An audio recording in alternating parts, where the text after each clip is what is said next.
Tubers. I'm still working on these little push mowers. I usually get my little carb kits. They was full of water too, by the way, but I usually get my little carb kits, part number 5083. I usually get them at Lowe's, you know, $5–6, and it'll do these little carburetors on these little 3s, 3.5s, up to 5. There's some 5s that got these little carburetors like this on there.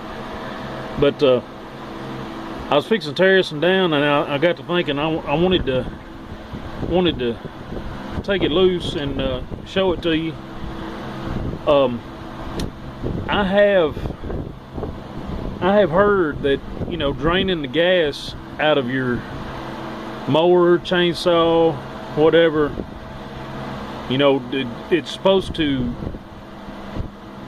keep your carburetor in good shape and everything. And let's take this off here now. And so you got to do is lift it out. That right there is what pulls your gas out of the bottom. But you know, it just works off in that little hole. And then you get this little screen here. The little kit comes with a new screen, a new spring. See a little spring there? That spring is to hold pressure on this diaphragm right here. Right here. Well, the reason why I brought up about the draining the gas out, see if I can ply this off here, is if this has gas in contact with it, not old gas, I mean good gas, I mean used stable, but if this has gas in contact with it, it's gonna deform a little bit, but it's gonna stay soft. What it is these little pumps, they get rigid if they're not in contact with gas. You know, the air hits them and then they'll turn rigid, and once they do that, they will not perform like they're supposed to. They will not put gas you know, to the places it's supposed to go through your carburetor. But yeah, I was just fixing to pull this apart. I figured I don't do many. Well, I don't think I've done any where I've actually placed hands on. It's always after I've done it and I've explained it. But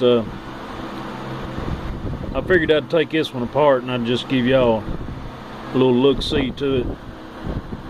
Let's see, we ain't gonna focus too good, but it ain't pretty down in there. It needs to be cleaned out a little bit.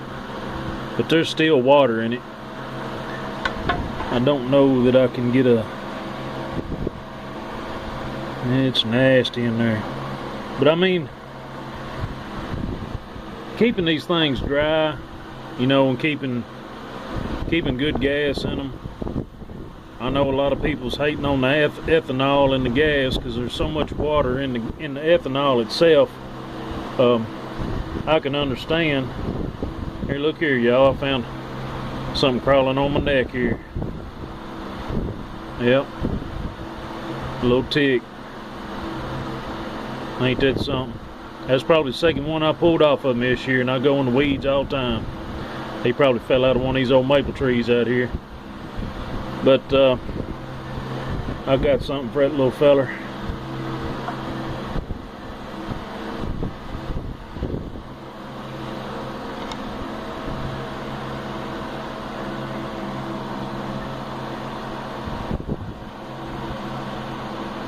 Old beat up screwdriver, good for something, I reckon.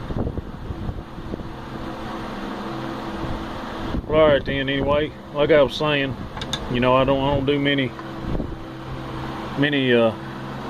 videos of me tearing something apart. It's always, I do it and then I try to explain it.